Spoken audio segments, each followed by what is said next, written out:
Dan Illman, Mike Beer. Belmont Stakes Saturday features a ton of exciting graded stakes action. Race number 10, no different. It's the Grade 1 Manhattan at 1.25 miles on the inner turf, a $1 million race. And let's take a peek at this field. The number 3, World Approval, is your morning line favorite at 3-1. And World Approval has been sensational in his 2 starts this year for Mark Casse, and he already had credentials coming into this year as a Grade 1 winner. Yeah, he's a good horse. He's actually been a good horse for a long time, the last couple of years anyway. I like both of his races since he's come back, Dan. He was pretty impressive last time. I mean, I loved his return race anyway at Tampa because that was a field he was never going to lose to, but I just like the way that he beat those horses. He came back and did the same thing last time against a better group of horses. He was really impressive, and I don't think you really have to worry about him stretching out for this race. He'll go this far. He ran really well in this race last year, finishing 3rd behind the mighty Flincher, and World Approval's good tactical speed always seems to have him in just the right spot when the real racing begins. Let's put up the Timeform U.S. pace projector for this year's Manhattan. This year, we have World Approval sitting in 3rd, which should be a very comfortable spot. I wouldn't be surprised if he's a little closer once the number 8 Applicator backs out of there. Yeah, I guess Applicator, he's a huge long shot in here. He could get forward. I don't think he's supposed to be that much of a factor. Okay, Beach Patrol on the lead. I think that's probably right. I think you'll see him come out of there and show his speed. I do think that World Approval is going to be sitting right up close in this race. I mean, that's the kind of horse that he is. Let's talk about Keeneland graduate Beach Patrol, the number 1, 4-1 on the morning line for trainer Chad Brown. This is a horse, lots of second place efforts, lots of tough beats for this horse who always seems to show up with a good effort. Yeah, I mean, there are a lot of seconds. Sometimes that can be a bad thing. I don't think it's any kind of character flaw with this horse, though. I mean, he just happens to have found a couple of races where he ran really well and just didn't happen to win. I think that was the case last time when Divisidero ran him over late. He did a pretty good job there racing off some challenges up on the front end. I think it was one of those maker horses in there, maybe Enterprising, really pushed this horse all through the second turn in the upper stretch. This horse was dead game to put that horse away, and he just couldn't stop Divisidero late, but I thought he ran great again. Isn't there a race out there with his name on it? I've been hoping so. I've been following him for a while and have been heartbroken when it just seems like there's one better than him at the wire. 1.25 miles is not an issue. You're right. He took a lot of challenges in the early portion of that Turf Classic, was still very game to finish 2nd. Maybe if that Timeform U.S. pace projector is right, he gets that much important breather in the early part of the race. Let's talk about the horse that ran down Beach Patrol last time out, the number 7, Divisidero. This is a multiple Grade 1 winner. He just needs a little bit of pace to help set him up because he has no early speed. Yeah, I guess that's the real drawback for a horse like him, is that you're kind of at the mercy of that kind of stuff with his running style, because he just wants to sit and then make one run. I will say this about him. I was a little worried after his first couple starts back off the layoff this year because I didn't think he ran particularly well in either of his 2 starts at Gulfstream. He ran a lot better at Keeneland and was unlucky not to win that allowance race. He was pretty good last time. He had a good setup in there. Beach Patrol, as we talked about, did have to do some work up on the front end. But boy, he finished really well in that race once Leparoux got him out into the clear. I guess he's back in really good form. Let me ask you a question about him. This is the one thing that holds me back on Divisidero, who I'm not his biggest fan anyway, but 1.25 miles? I've always thought he's more a middle distance closer, 1 1/8 miles. The distance of the Turf Classic, a race he's won the last 2 years, really hits him right between the eyes. I'm not sure exactly about the 1.25 miles for Divisidero. I wonder if in that situation he really needs a lot more pace help. Yeah, that's how I was looking at him too. I mean, especially considering he's one of the favorites in this race. He probably won't be the actual post-time favorite, but he's one of the favorites.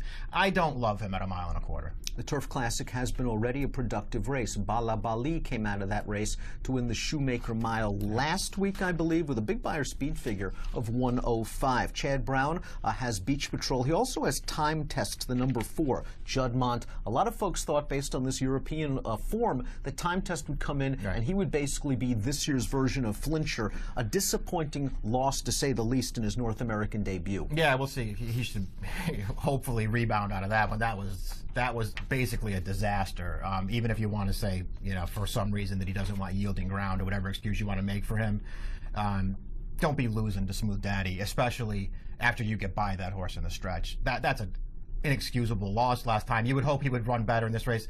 He's 5-1 on the morning line. I guess if he's 5-1 and you think he rebounds, that's a fair price on him. I don't think he'll be that big of a price in this race. And I just look through his European races and think, why am I supposed to like him, and why am I supposed to believe that he's going to come over here and just make hay in all of our Grade 1 races? He wasn't a Group 1 horse over there. They tried him in a couple of Group 1s, and he wasn't even close to good enough to win those races. More of a Group 2, Group 3 kind of a horse.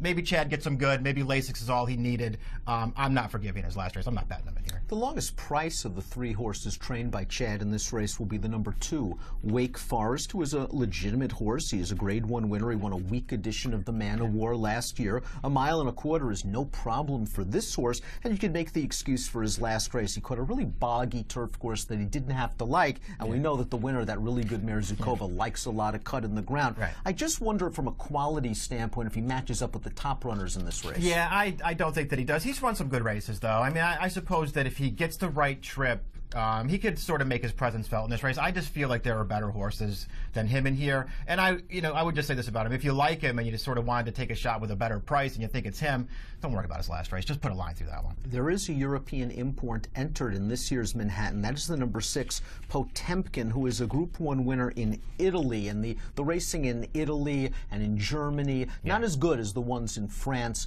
and in Great Britain. Potemkin tried a really tough Group 1 last time out in France. The 3rd horse came back to win a Group 2. The 5th horse came back to win a Group 3 and then ran 3rd in a Group 1 in England. So that was a tough field for Potemkin, but we're going to find out a lot about his class in this spot. Yeah, we'll see. I mean, listen, he's compiled a pretty nice record over there. And you're right about the German races. Maybe they're not that tough, but they did ship him to France, and he won a Group 2 last year, and he was pretty good winning that race. He got a nice trip in there, but I like the way that he finished in there. That was a nice win for this horse. Maybe he just needed that race off the layoff. I don't know if did you go back and he was pretty bad in that race. They sent him over for that Group 1, and you're right, it was a pretty solid field, but that was not a good performance for this. He better run a lot better than that. Gets Lasix for a very sharp trainer. The 5 Ascend came flying late to win the Henry Clark Stakes at Laurel, his 5-year-old debut. That's been a live race. Irish Straight, the 4th finisher, came back to wire the Red Bank at Monmouth with a 102 Beyer speed figure. Ascend doesn't have a lot of early speed, but the key for him is really the distance. This is a big stretch out for him. Yeah, got a couple of things working against him. I love Ascend as a horse, but I never thought that he was going to win the Manhattan. Applicator was game, first time gelding in the Miami Mile, basically just a race that was reduced via scratches, and an old-timer war correspondent ran him down. We'll know him early. It's hard to imagine him winning at a big price. Yeah, longest shot on the board for sure, and probably in way over his head. Let's take a look at our picks for the Manhattan. Mike, you've always been a big fan of the number 9 Sadler's Joy, and he's so lightly raced that I think he might have yet another forward move in him. I think you maybe have to hope that if you're going to bet him in this race, and I am going to bet him in this race, because I have always felt like he was headed for races like this, and he's here now, and I like the way that he's acquitted himself in graded stakes races down in Florida at the beginning of this year. I think he ran really well in both of those first 2 starts of the year. I'll give him a pass for the last one. I mean, not that he ran terribly in there anyway, but that race just was never going to work out for him. Even if he handled the yielding ground just fine. I mean, he was just locked inside. Yeah, in behind. I think he was second best in there. He finished third. I thought he was second best. Not that it mattered. He was never going to beat the winner in there. But, talk about a Euro pace in a race. I mean, they just walked in there. That does not suit this horse's style. When things go right for him, he's a big kicker through this stretch. I think the mile and a quarter is fine for him. He just needs a little something to run at, but he will.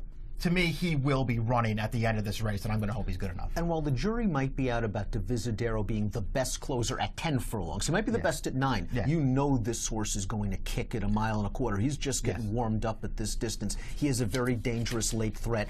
I just love Beach Patrol's consistency. I love his tactical speed. I'm a fan of his, and I'm wondering if they just leave him alone on the lead, maybe he can grind this out at a mile and a quarter. He's 4-1. I need a little bit more, though, because he does finish second a lot in here. You're going 9, 3, 1, and 7. I'm going 1, 3, 7, and 9 in the Grade 1 Manhattan. Race number 10 at Belmont Park on Saturday. It has an approximate post time of 5:37, and our Manhattan Stakes coverage is presented by ExpressBet. Best of luck.